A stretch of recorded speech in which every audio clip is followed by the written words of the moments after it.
Porte de la bénédiction par rapport à ce que tu cherches. Personne ne l'a fait.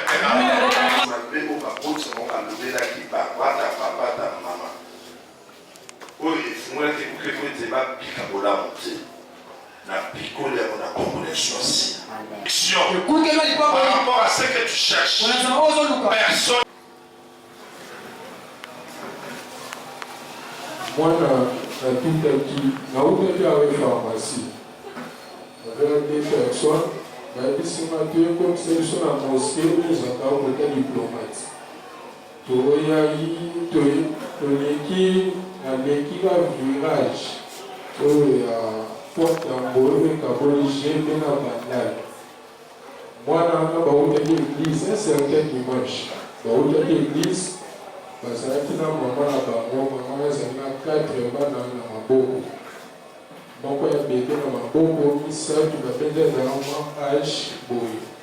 Parce que dans la Zoya, là, Tisaki, et pas maman a produit aux amours de Bosso. On a des personnes en moto. Bisous, on a un chauffeur en moto, mais il y a 8 kilos, ni les encore, ceux qui ont mis des personnes, donc on peut encore. La vitesse dans l'eau est là.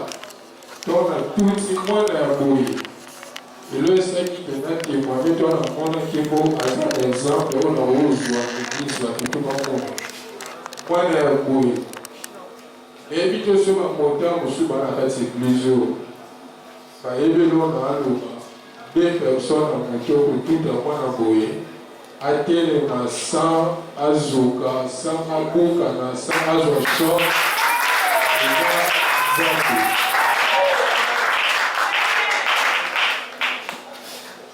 Par rapport à l'histoire montagne, les enfants, parce que ça dit le Cambo, même si on tout avec tout ça, on tout bateau, calculer les zéros, sur la tuba foot, ça va écouter ma chère, la robe Kima. Tout le monde peut la recevoir le Cambo, il a tout type de moto, il a Kimi. Il y a une façon à tout là qui est imaginer l'aginaïe. On a été dans la robe Kima. Si cela m'a oublié, abimiona ya fardese kangai kanina moto akonso na kati ya parcelle abiboke na mwana na les journées o ebije be ba ego les journées na komia na mwana o so tona tutie na vitesse adoye na ngabe na doye na bagé na kamani fois mais na tout est qui toi, la toute si, imaginons que tu es à bouiller, moi, je suis retrouvé que tu es dans la moto pour nous glisser la serre moto. Dans la toute si, la maille, on peut déjà aller pour la moto, la côté, il y a eu problème. Alors, tu vas télémisier à télémis debout. Sur place, j'ai fait la prière, on a mis ça, mais quand on a télémis debout, d'être au comme à l'hôpital, à Zahara, à ça. Donc, on a les journaux, c'est ma fiche, 10 000 francs. Ça m'a été un peu 10 000 francs. Ça me fiche tout. C'est moi, je vais à l'hôpital, je vais vérifier comme un docteur. Je vais dire aussi, depuis dans mon tour, c'est un exemple, il y a ma colo, je vais dire l'eau au menti. Et puis, tout m'a dit, oh, il va passer, on va passer, on va passer, on va passer.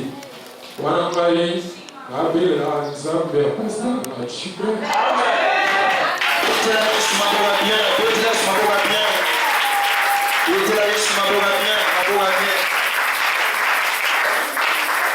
Omoni Nzambe tamuisha bayo ukima lakini serenité ya kaka ubali na ka uyebuyati ubali kuno kotamola uyebuyati ubena jete uyebuyati boni mambo le routine on est lobby lundi on s'alimite donc lobby lundi tout ça frère Nzambe ya papa Tibé ko ya bato na likama kozonga dépoté na kombo Yesu amen tubekele sa kasi tant de kozonga na suka prière.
Tiens-moi pour que nous en sommes. Tout ce que tu es accordé, est-ce que tu peux bien l'adorer? Voilà, je t'aime.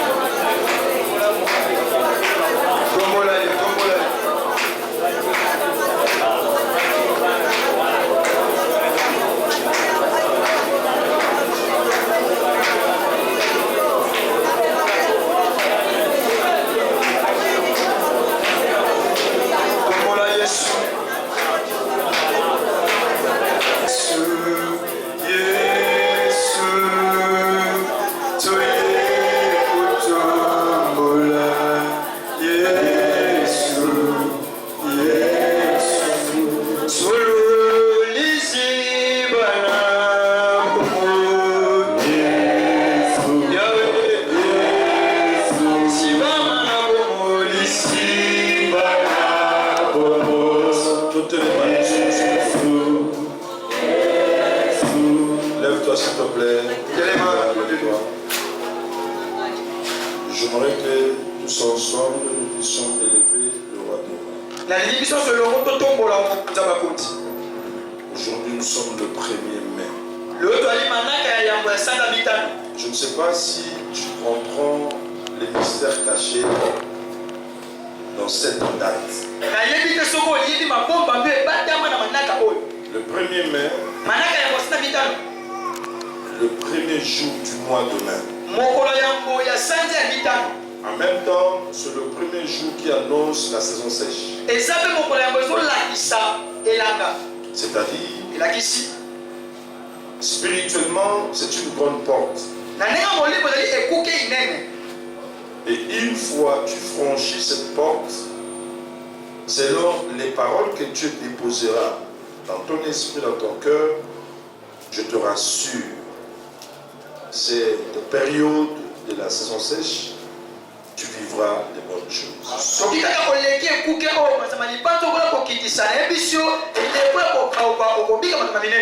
Donc nous sommes d'entrer dans le mois de mai, en même temps dans la saison sèche.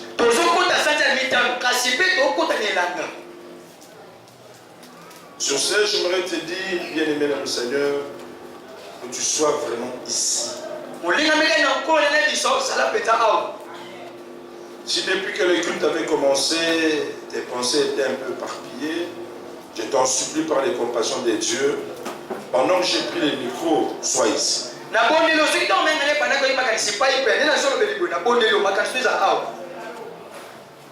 La preuve, presque la majorité se sont mis debout parce qu'ils ont écouté ma parole, mais toi tu es assis.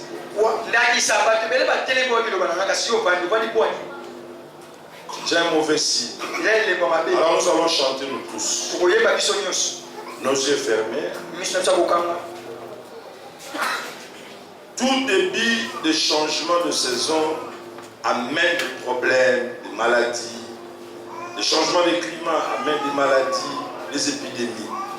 Mais si tu commences cette saison sèche avec le froid, la présence de Dieu, peu importe les vents que le diable peut souffler, ou le monde, tu seras protégé par la main de Dieu.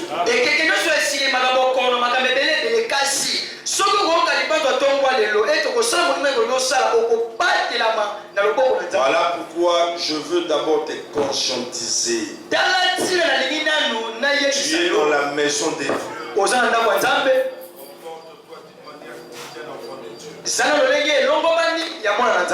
Nos yeux fermés.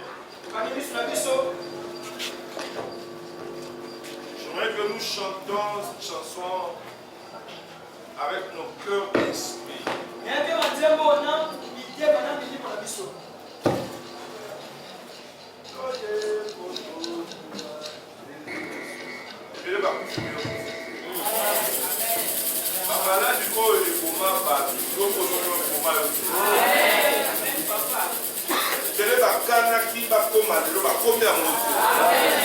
Baleki ngano na mbongo, baleki ngano na kufanda malamu, bango malile zaka banana ndako, na chambre, na salon, na motuka, na bureau, mais kimia o Yesu apeso bango banana. Amen. C'est pourquoi on a dit, oyemba, vous êtes libre. Oye, koto, Yesu, kaka Yesu, Yesu n'a pas de Dios. Vous doit consulter. Ma bola mosa eli batu mokiliko bosa na Yesu akobosa. Na sundi, mo ndela sabo. Soki olekisa ki batangu ya passe. Ne to kota na saison sous. Et après changement de saison spirituelle. 3 mois oyo soko suko botema ne ko kate pour la semaine samba lobi na yo c'est les samba benga na ya ko yo ka kusuna ko sema na yo sala awa. Nous sommes en présence sans ça. Ah les églises elles akanda ko noter. L'église bato saka o molimo ensemble zuluba. C'est tout un chef spirituel ngai tata no molimo na te. Nous sommes il faut tout ça pour mon abola monza. La Bible dit l'obéissance vaut mieux que tu peux faire beaucoup de sacrifices, mais quand tu n'es pas obéissant, il n'y a rien. Moi et toi, on dormait. Le sommeil, c'est la mort. Pas demi-mort, mais c'est la mort.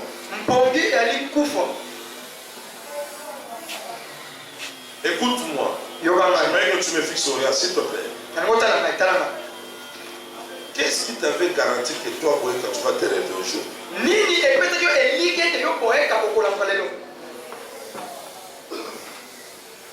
Tu dors par ta volonté ou par le mélange du sommeil. Mais le réveil, c'est pas toi. Je me sens fatigué, j'ai le sommeil, je vais dormir. Ça c'est ta volonté. Ni la volonté de sortir de votre famille. Mais le réveil.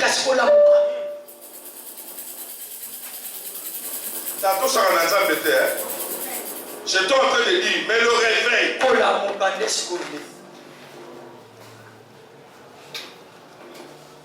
Hier, j'étais en train de parler avec un couple pastoral. Le mari, c'est un prophète. La seule fille qui a le toit de la famille, elle a 18 ans. Maintenant, elle est en 5e et passe en 6e. Mais elle a un problème de mariage. Elle est encore vierge. Elle a un problème de mariage. Elle m'a dit ceci en présence de ses parents. Une fois, la nuit, elle passe le rapport sexuel avec son mari de nuit là. Après le rapport, elle fait pipi au lit. 18 ans. Quand son père et sa mère me le disaient, c'était hier soir, me le disaient, je me suis posé une très jolie fille, très jolie. Son père, c'est mon ami, il est pasteur. Mais il reconnaît la grâce de divorce que Dieu m'a donnée. Il a dit à sa fille, je te disais chaque fois, va chez les pasteurs.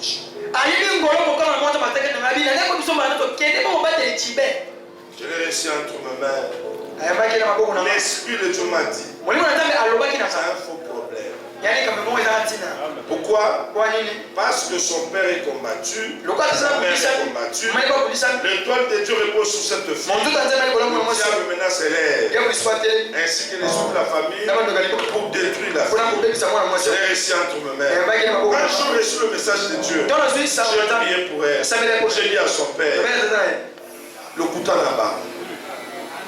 Ça peut être ton cas. Tu es là, ma soeur, tu es là, mon frère, tu me regardes. Mais c'est ton problème. Tu pisses à tout moment. Mais tu es tellement technicienne, quand ça t'arrive, tu te déplaces, tu changes des habits, tu dors à côté et tu dis c'est pas toi, c'est l'autre personne qui dormait avec toi.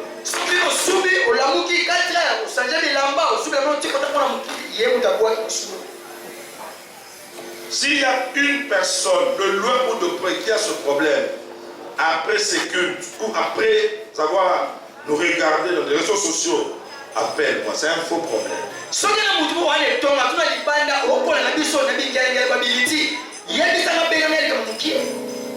Allons-y pour eux. Ezali, ikamoko simple, et si là. Invitez pourquoi mon demande de Kenana pour ici là. Sauf qu'on a un problème, il y a yo au soubaka, frère. Mon amant a sous la prière. Sauf qu'on a un problème, maman au soubaka. Frère, bien fait. Aux autres déranger, c'est que soubaka. Ah, mais oui.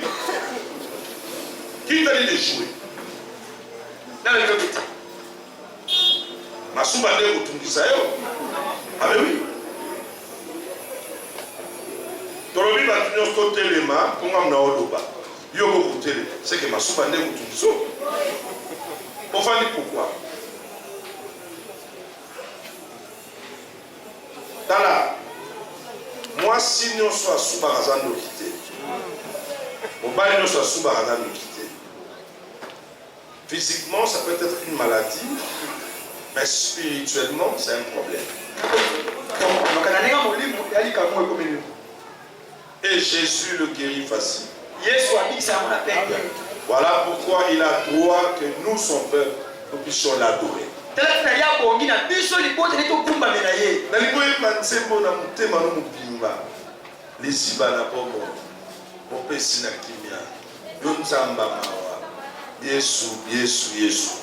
Nommez le même vers Dieu, les yeux fermés. Chante avec moi, avec ton cœur. Si réellement ta vie, le socle, le fondement, le soubassement, c'est Jésus, chante avec moi. Adore-le. Nommez-le vers Dieu.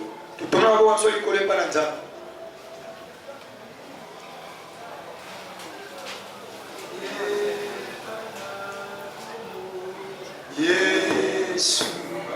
Yesu lisiba aboko likolo Yesu oyo zamena Yesu mara Yesu nano sosala zamena c'est bichu tamba pa Yesu osamone lengi Yesu oyo zalibo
suis préparé.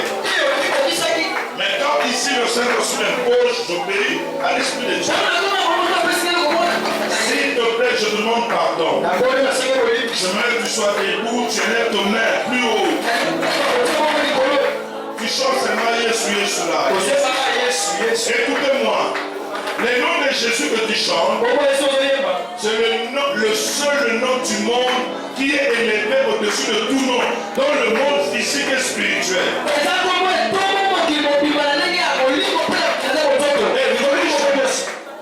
N'oublie jamais. La Bible dit, c'est lui qui invoque le nom de Jésus. Pour quiconque invoquera le nom de Jésus sera sauvé.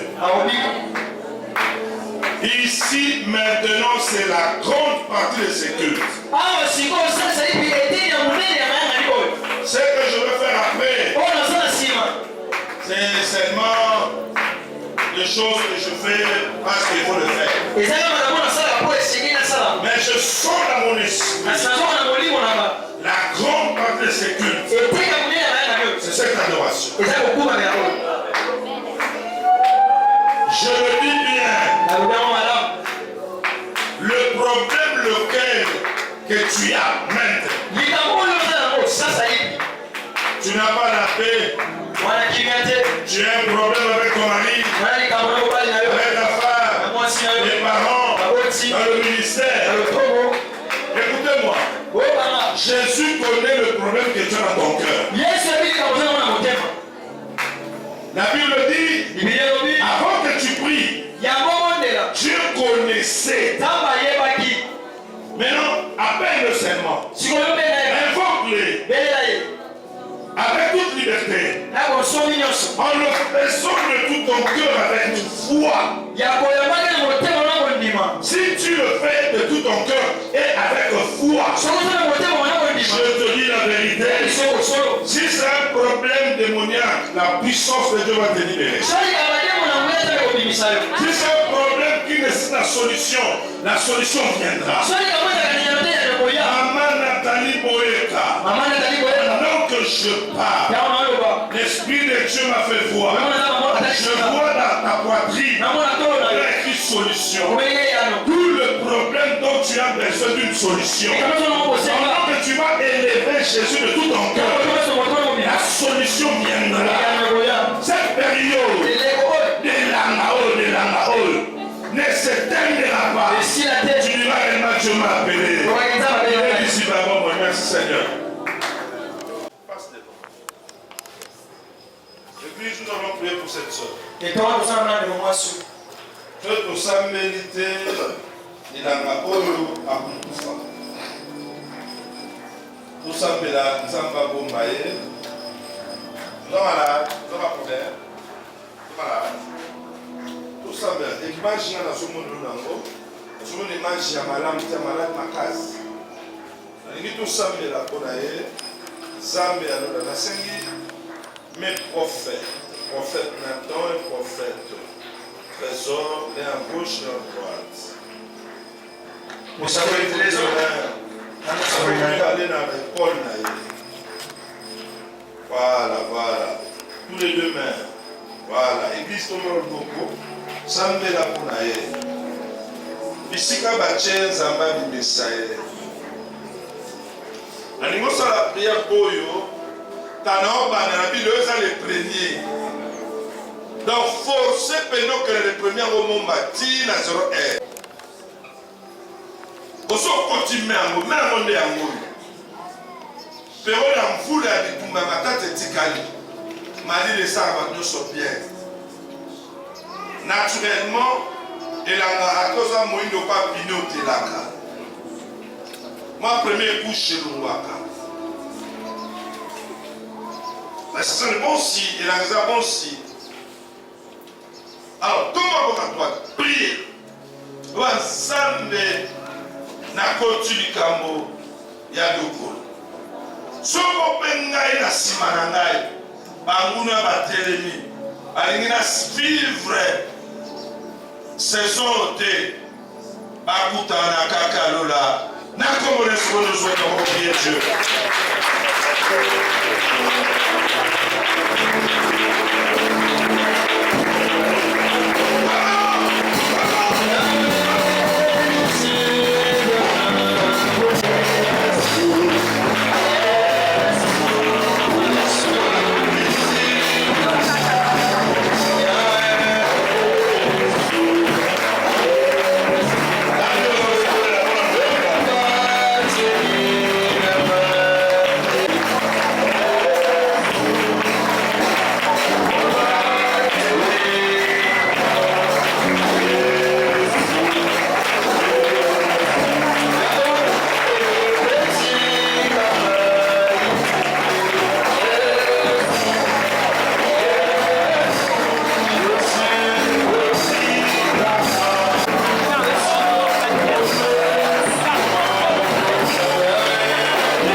J'entends dans mes oreilles lokola ozotelemela biso mpona bana na yo tokolakisa yo ke bazalaka bana na yo te.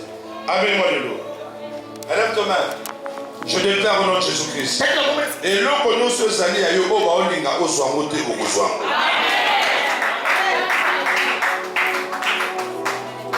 L'Esprit de Dieu me convainc, notre maman priait, dans toutes ces prières qu'elle fait, c'est souvent ses enfants.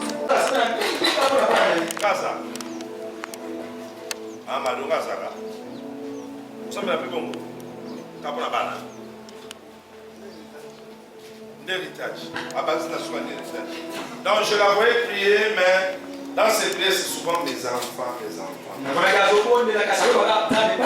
Après, j'ai vu beaucoup de gens qui commencent comme s'ils étaient en train de la juger.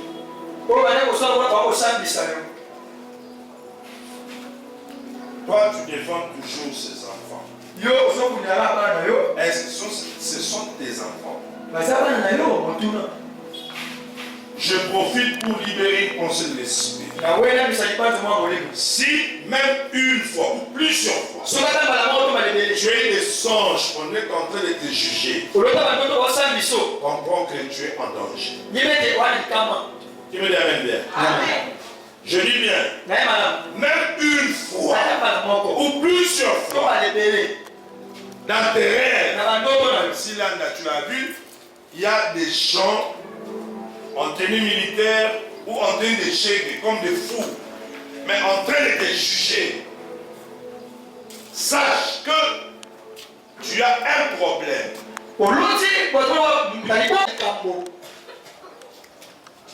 Comme ce être qui est ciblé, on lui a injecté une maladie dans ses pieds et dans son dos. Et une lourdeur.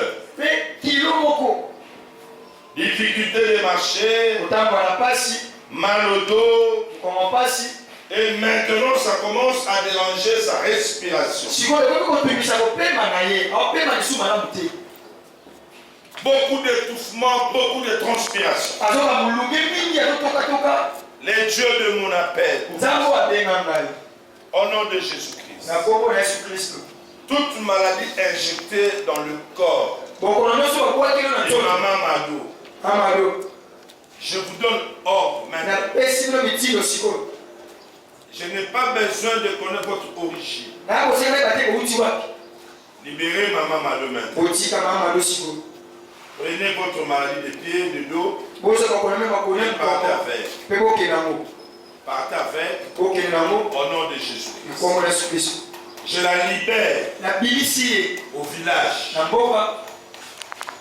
Là où vous l'avez mis au village. Et si vous êtes en boca. Je l'ai dit. Et puis, sur le colo. Qu'est-ce qui va se passer? Pour kaka Joana ya mboka place Bakangie. Ata sur la position ya Bumbama. Moi, télé, mais ata cache moi ya mboka. Bela moto nzambe bukango.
Esprit humain, s'il te plaît, pour couper la moto en Zambie. Nous sommes en Simama, nous sommes juge, Zuzi ya Kutu, nous sommes en Banaye, nous sommes à chaque fois. Nous sommes en Moninga, et à peu près. Ça va nous faire mon bimba, Zamba Kokundela yo. Nous sommes beaucoup matin à Moutou. Osayo mon côté pour se faire. Si vous avez une ordre, na biboye na yebi bien nano le lite yokolela bien de onde suka ndeka korate la période ya mvula suka mondelu le prenele bana mondelu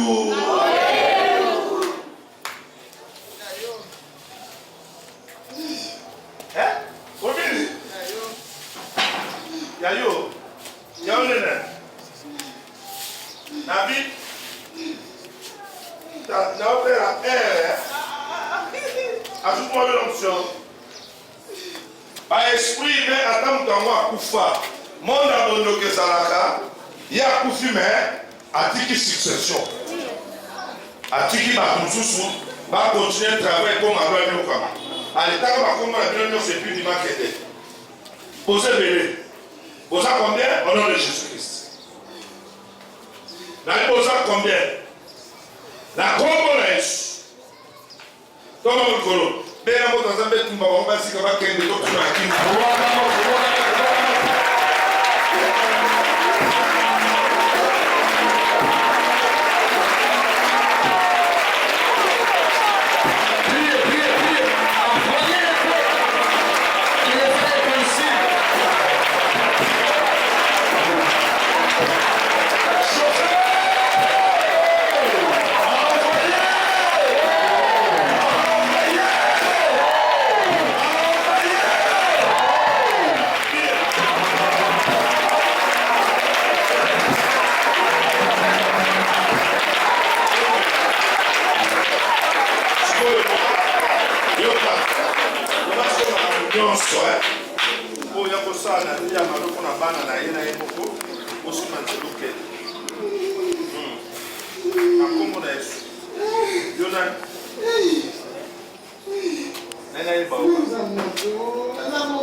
Au nom de Jésus-Christ.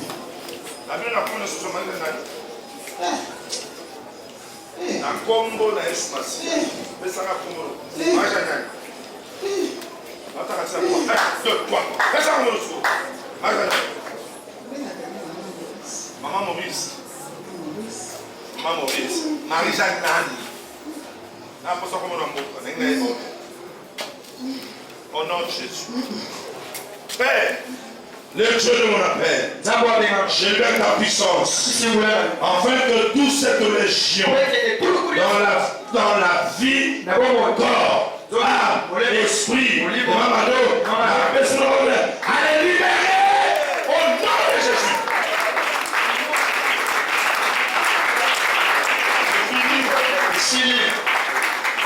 Au nom de Jésus.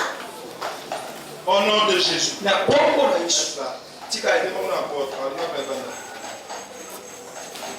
On va conduire son travail parce que. Pourquoi ça est pour moi? La commune est choisie à reconduire cela dans la barre. Nous sommes appelés au apôtre, on a levé la qui par papa, ta maman. Oui, il faut que vous ayez ma pique à la montée. Na pikole ya na kombo na choisi. Na nule ba lobala na kombo na choisi. Nenge to kokota ne deko ya sika oyo. Sika nyonso malobala ezaki na bokonzi. Pe itelemaki na biloko ekona komiso bavi na bango na lokolo ya de Jésus-Christ. Le sango na ngai na tomba do Nzambe bana na nga oyo bamona bolamu. Mama nous sommes le marquis Nzambe na ebimaki na efata kata motema na bongo longa lipango na bango na kombo na Jésus-Christ et na bondeli boye. Ah, moi je te bénis, mais si toi-même tu sais que consciencieusement tu as mal parlé à ta mère, à ton père, va demander pardon. Mana bondeli pona yo kasi soki yo moko moto lezo le bisete olobaki mabe pour baboti na okende kosenga bango olimbisi. Au nom de Jésus. Au nom de Jésus. Au nom de Jésus.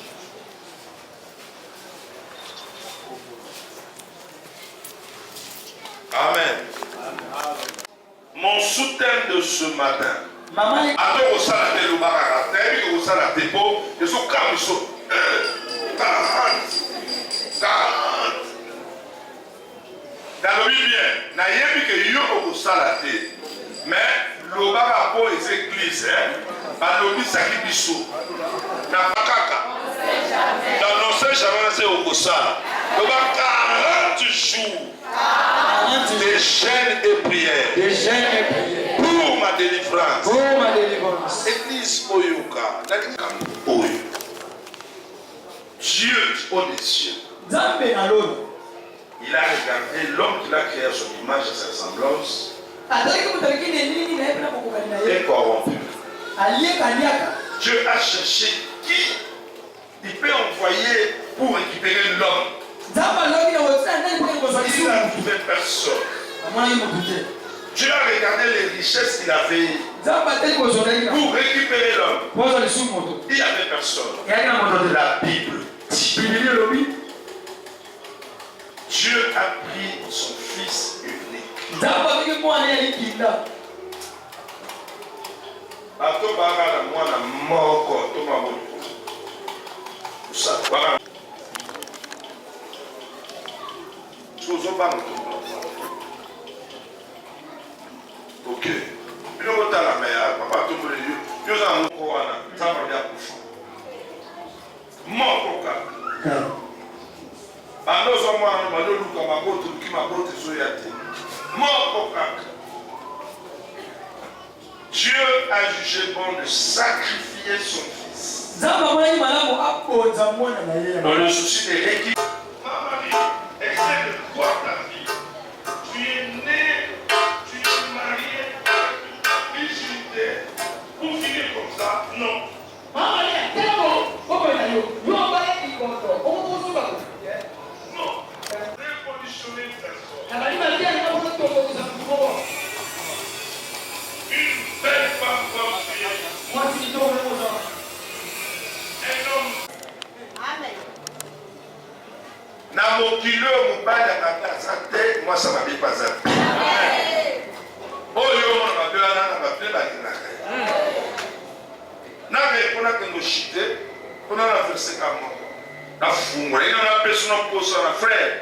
Ma soeur, regarde bien la vie que tu personne va te dénoncer dans ta porte de la bénédiction. Je me dis pas bien. La Bible dit, je dis à Abraham, ta postérité dominera. Ta postérité.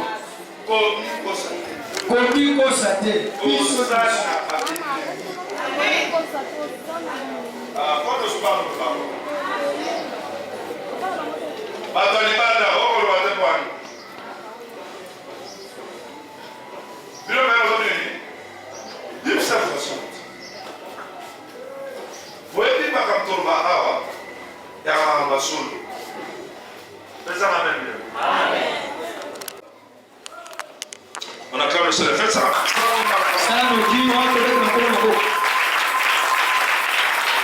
Parce que yo ni karabondi il faut komona, il faut koyoka, il faut kosimba. Thomas, ya moi c'est Thomas. Yaka Thomas. Webindo twana. Oyepse.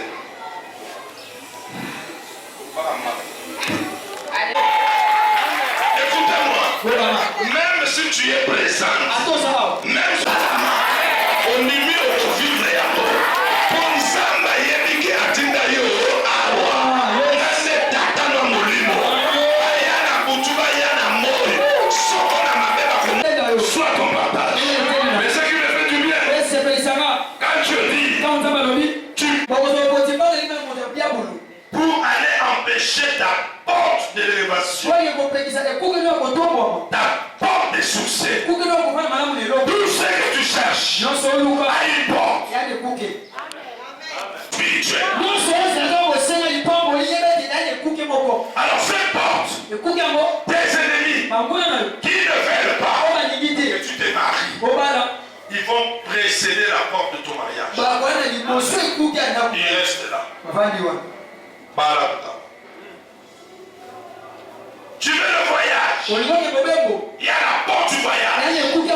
Tes ennemis qui ne veulent pas que tu voyages, ils vont précéder pour t'empêcher dans cette porte. Mais je veux dire à quelqu'un, la parole de Dieu reste fidèle. Pendant que je te parle, je te vois dans la race des caméléons. Et je te vois dans la race des tortues. Ta porte de la bénédiction, par rapport à ce que tu cherches, personne ne la fermera. Je suis en train de dire personne ne la fermera. La Bible dit, ne l'a fini de faire l'arche. La porte de l'arche est ouverte. Le lion est entré. Les couples lions. Les couples léopards. Les lions dans l'arche. Ils crient. Nous tous sommes là. Pourquoi la porte est ouverte? Fermez la porte. Moi le lion, le roi des animaux, je